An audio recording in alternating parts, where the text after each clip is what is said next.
성도 여러분, 안녕하셨습니까? 12월 31일 2013년의 마지막 아침을 맞이하게 되었습니다. 지금까지 인도하신 에베네셀의 하나님께 영광과 찬양을 돌립니다. 만나의 아침 새벽 기도로 시작하도록 하겠습니다. 하늘에 계시는 아버지 하나님 감사합니다. 그야말로 2013년을 하루같이 오늘 이 마지막 날까지 인도하신 주님의 귀하신 은혜가 오늘 저희에게 새 생명 주시고 지난 한 해를 보낼 수 있도록 도와주셔서 감사합니다. 모든 것 주님의 은혜임을 인하여 주님께 영광과 찬양을 돌립니다.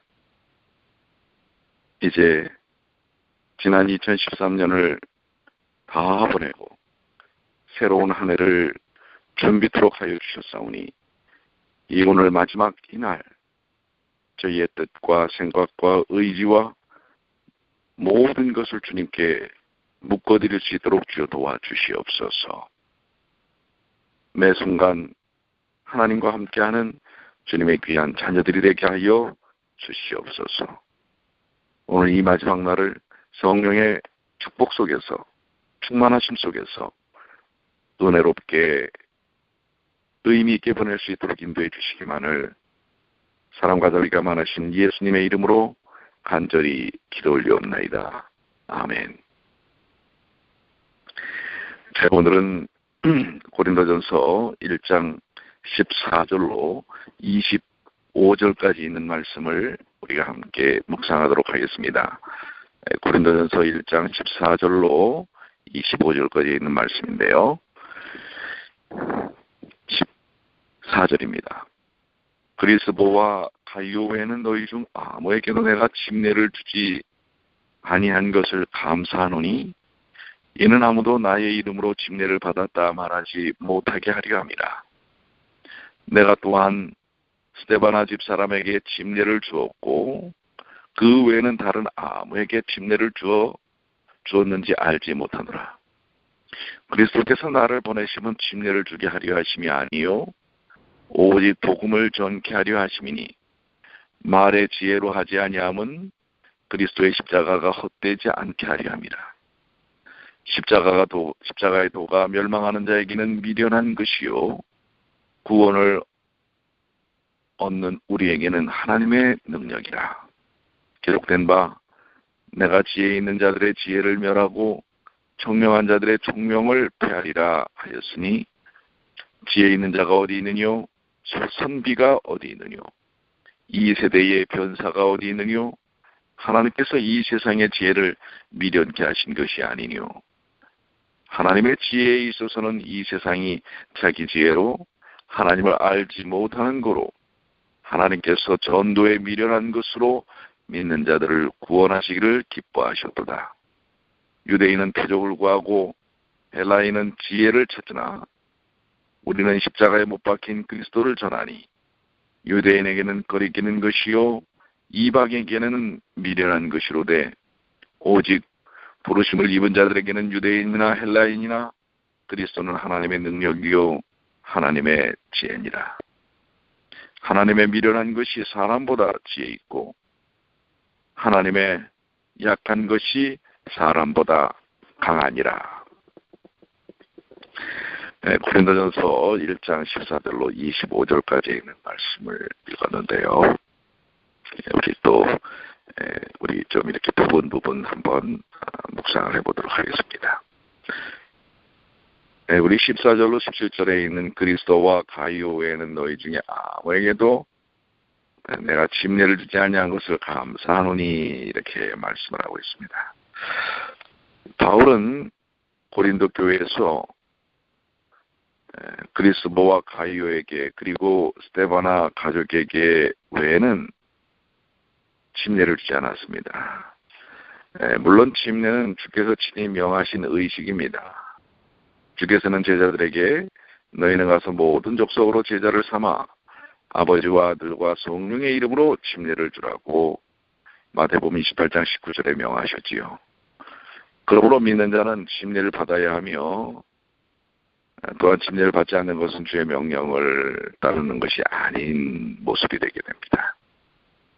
그러나 그리스도께서 바울을 그곳에 보내신 것은 침례라는 의식을 행하게 하기 위함이었 것만이 아니라 복음을 전하게 하기 위함이었다고 하는 것을 밝히고 있습니다.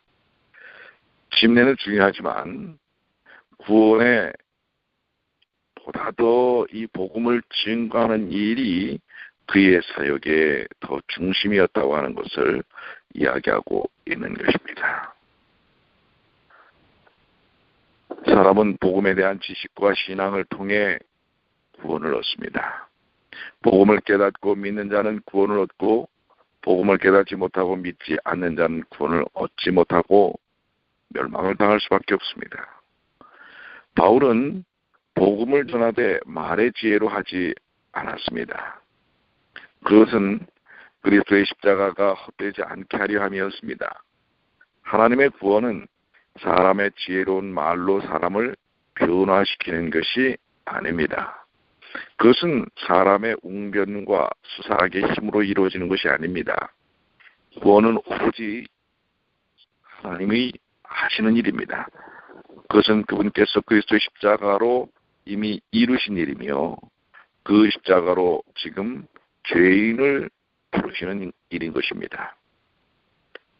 사람은 생각과 감정과 판단이 매우 부족하여서 예수 그리스도를 믿고 구원을 받아 교회의 구성원이 된 후에도 서로 간에 오해와 갈등을 가지며 분쟁과 파당을 일으키기가 쉽습니다. 그러나 우리는 우리를 위해 십자가에 죽으신 한 분, 구주 예수 그리스도 안에서 같은 말을 하고 분쟁이 없이 같은 마음과 같은 뜻으로 온전히 일치하며 단합해야 하는 것입니다. 18절에 있는 말씀은요, 십자가의 도가 멸망하는 자에게는 미련한 것이요 구원을 얻는 우리에게는 하나님의 능력이라. 여기 도라는 원어 로고스는 말씀이라는 뜻입니다. 기독교의 복음은 십자가의 도, 즉 십자가의 말씀입니다. 그 중심 내용은 예수 그리스도께서 죄인들을 위해 십자가 위에서 속죄의 죽음을 죽으셨다는 것입니다. 하나님의 아들 예수 그리스도께서 십자가에 달려 죽으셨다는 사실과 그 속죄적 의미가 죄인들에게 복된 소식입니다. 그러나 십자가의 복음은 두 가지 상이한 반응을 가져왔습니다. 복음 앞에서 사람들은 두 부류로 나뉩니다. 하나는 멸망당하는 자들입니다. 그들에게는 복음이 미련하고 어리석은 것으로 보입니다. 그들은 복음을 깨닫지 못하고 믿지 못하는 자들입니다. 다른 한 부류는 구원 얻는 자들입니다. 그들에게는 복음이 하나님의 능력이 됩니다. 복음은 죄인들을 구원하시는 하나님의 능력이십니다. 그들은 자신의 죄를 깨닫고 절망하며 구주 예수 그리스도의 대속의 소식을 듣고 감사한 마음으로 그 복음을 믿고 구원 얻는 자들입니다. 복음은 구원과 멸망의 갈림길입니다. 믿는 자는 구원을 얻고 믿지 않는 자는 멸망할 수밖에 없는 것입니다. 오늘 우리는 복음을 믿는 사람들입니다. 그렇기 때문에 교회의 중심은 바로 이 복음을 중심으로 한 구원의 역사가 일어난 것이고 그 구원받은 자들이 모여서 주님을 찬양하고 그 복음을 나누는 것이 교회의 기능인 것입니다. 그러나 여기 나와 있는 것처럼 인간이 죄성을 갖고 죄가 있기에 교회 안에서도 복음에 합당한 삶을 사는 것이 아니라 분쟁이 있고 파당이 있고 싸움이 있을 수 있다는 사실을 고린도 교회는 보여주고 있습니다. 그렇기 때문에 우리는 복음으로 돌아가야 합니다. 복음만이 사람을 변화시키기 때문에 그렇습니다. 19절입니다. 기록된 바 내가 지혜 있는 자들의 지혜를 멸하고 총명한 자들의 총명을 폐하리라 하였으니 지혜 있는 자가 어디 있느뇨? 선비가 어디 있느뇨? 이 세대의 변사가 어디 있느뇨? 하나님께서 이 세상의 죄를 미련케 하신 것이 아니뇨? 하나님의 지혜에 있어서는 이 세상이 자기 지혜로 하나님을 알지 못하는 거로 하나님께서 전도에 미련한 것으로 믿는 자들을 구원하시기를 기뻐하셨도다라고 말씀하고 있습니다. 세상 사람들은 자기 지혜로 하나님을 알 수가 없습니다.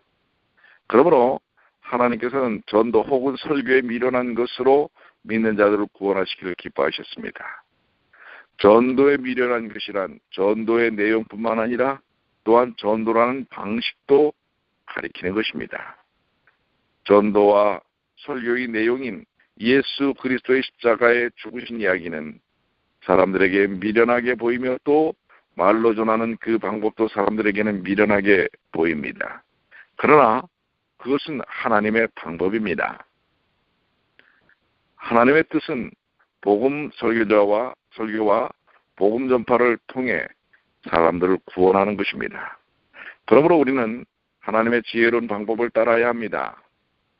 우리는 우리의 지혜, 우리의 웅변, 우리의 아름다운 말로 사람을 구원하려 하지 말고 미련하게 보이는 그 십자가의 말씀이 오늘날도 사람을 구원하는 하나님의 방법임을 알아야 합니다. 미사옥으로 잘 꾸며진 이야기가 아니라 단순하면서도 순수한 십자가의 복음에 대한 그 말씀이 사람을 변화시키고 구원하는 것입니다. 22절로 23절에 유대인은 표적을 구하고 헬라인은 지혜를 찾으나 우리는 십자가에 못 박힌 그리스도를 전하니 유대인에게는 꺼리끼는 것이요 이방인에게는 미련한 것이로되 라고 말씀하고 있습니다. 기독교는 기적과 표적을 구하는 종교, 즉 기적주의적 종교가 아닙니다. 옛날 유대인들이 그랬듯이 오늘날 기독교회 안에도 기독교의 이름으로 성령의 초자연적 은사들이나 기적의 체험을 추구하고 강조하는 그런 사람들이 많습니다. 오늘날 기도원들을 비롯하여 많은 교회들이 신비주의적인 경향으로 빠지고 있습니다. 기적주의를 표방하는 교단들도 있습니다. 그러나 그것은 잘못된 풍조인 것입니다. 기독교는 기적주의, 은사주의, 신비주의가 아닙니다. 우리는 기적주의, 은사주의의 잘못된 풍조를 매우 조심해야 합니다. 기독교는 지혜를 구하는 종교, 즉 철학적 종교도 아닙니다. 옛날 헬라인들은 지혜를 사랑하고 추구하였습니다.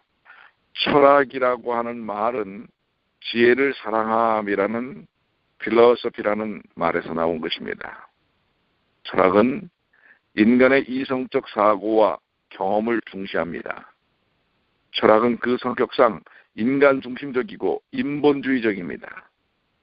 기독교 역사에는 복음과 철학을 조화시키려는 자들이 항상 있어 왔습니다. 오늘날 자유주의 신학자들이 되게 그렇습니다.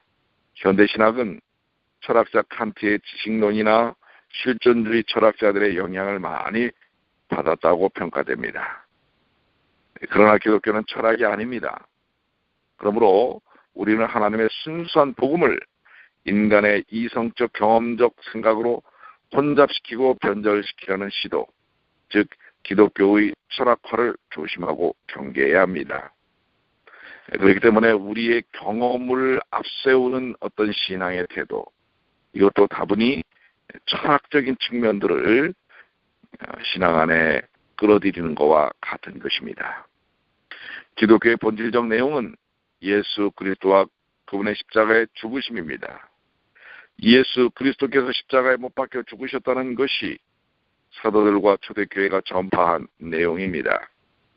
하나님의 아들 예수 그리스도께서 사람의 본질을 취하시고 세상에 오셨고 십자가에 못 박혀 죽으셨고 3일 만에 부활하셨고 40일 후에 승천하셨고 또한 다시 오시겠다고 재림의 약속을 분명히 하신 것, 이것은 역사적 사실이며 역사적 사건입니다.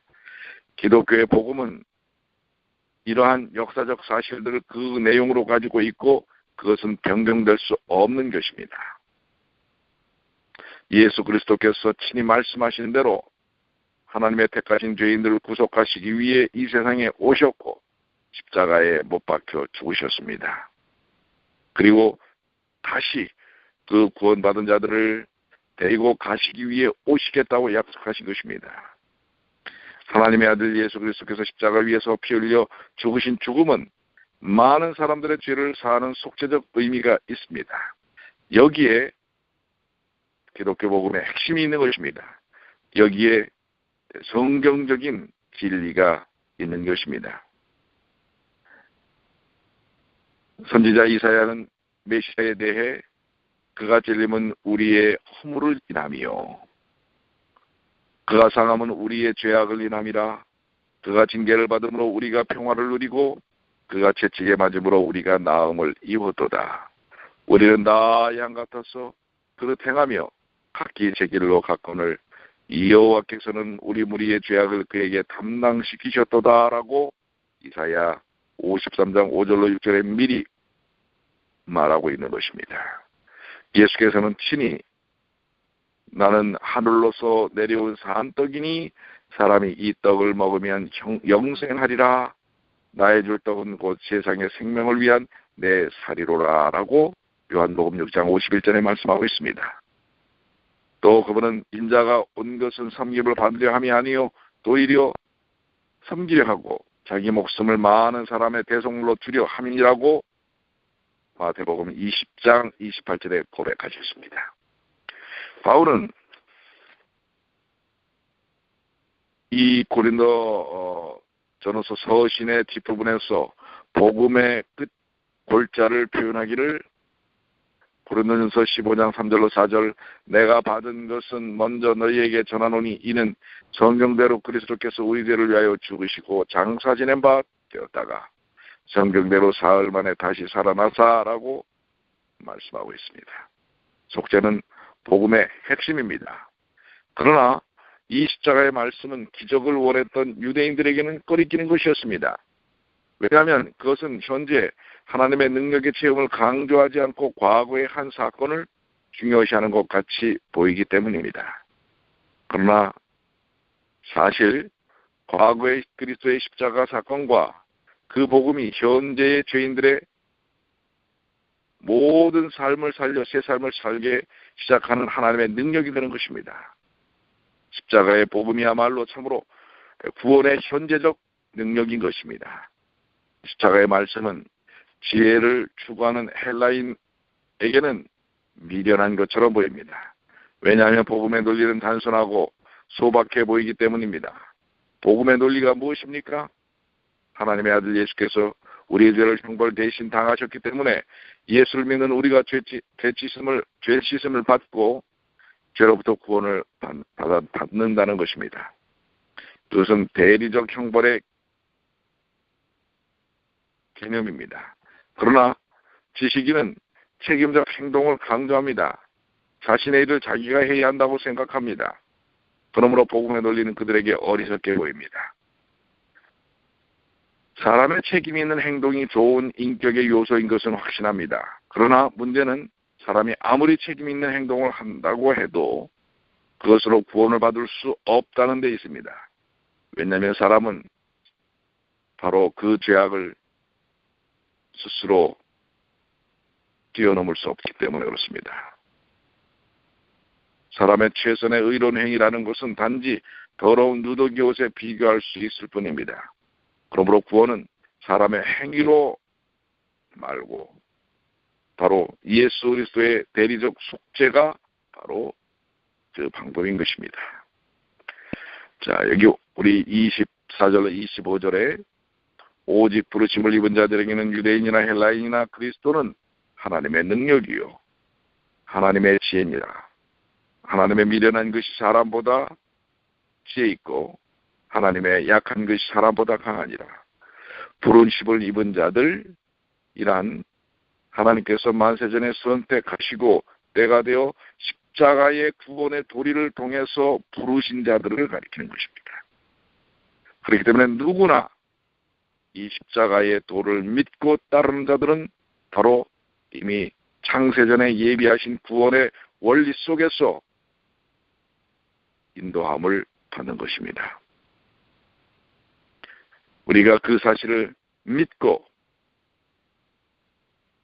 거듭나는 삶을 통해 성령께서 죄인의 마음속에 깨달음을 주시고 하나님이 계신 것과 자신이 죄인인 것과 예수께서 구주이신 것을 깨닫고 믿어 구원을 얻게 하시는 것이 바로 구원의 섭리인 것입니다.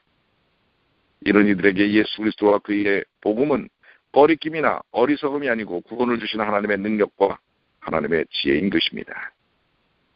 하나님의 방법은 최선의 방법입니다. 그것은 가장 지혜로운 방법이며 가장 힘있는 방법입니다. 그것은 인간의 최선의 생각보다 낫고 그 어떤 힘있는 수단보다 낫습니다. 그것은 인간의 웅변적 말이나 잘 조리는 논리적 말보다 힘이 있습니다.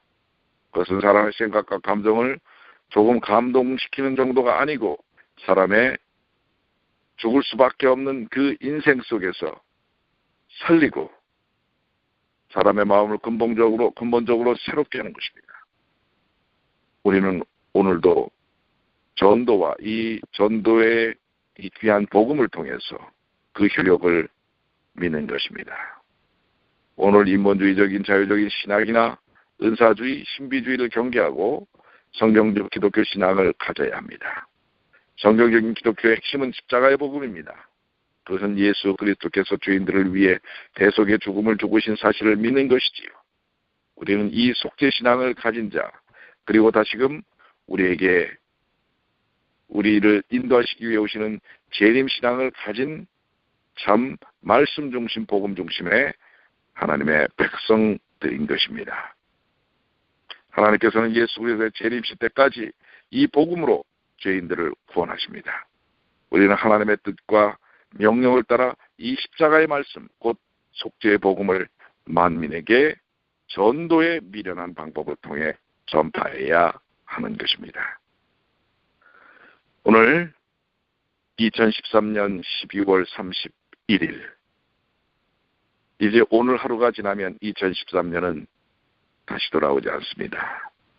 오늘 우리에게 주어진 말씀이 이 마지막 날을 의미 있게 하고 또 우리의 마음속에 새로운 결심을 갖게 하는 귀한 그러한 시간이 되기를 간절히 축원합니다. 기도하시겠습니다. 하늘에 계신 아버지 하나님, 그야말로 지난 1년을 인도하신 하나님께 영광과 찬양을 돌립니다. 여기까지도 오신 하나님, 인도하신 하나님, 함께하신 하나님, 에베네셀의 하나님, 임마누엘의 하나님께 오직 영광과 찬양을 돌립니다. 이제 꼭 저희 마음 가운데 아직도 남아있는 죄의 찍기들 다 버릴 수 있도록 도와주시고 십자가의 구원의 그 놀라운 복음의 능력을 체험하는 오늘 마지막 날이 되게 하여 주시옵소서. 아직도 해결하지 못한 인간관계, 죄의 습관에 대한 문제, 그 모든 것 주님께 내려놓고 또 인생 문제에 대한 것 주님께 내려놓고 주님의 은혜를 경험하는 주님의 귀한 자녀들이 되게 하여 주시옵소서.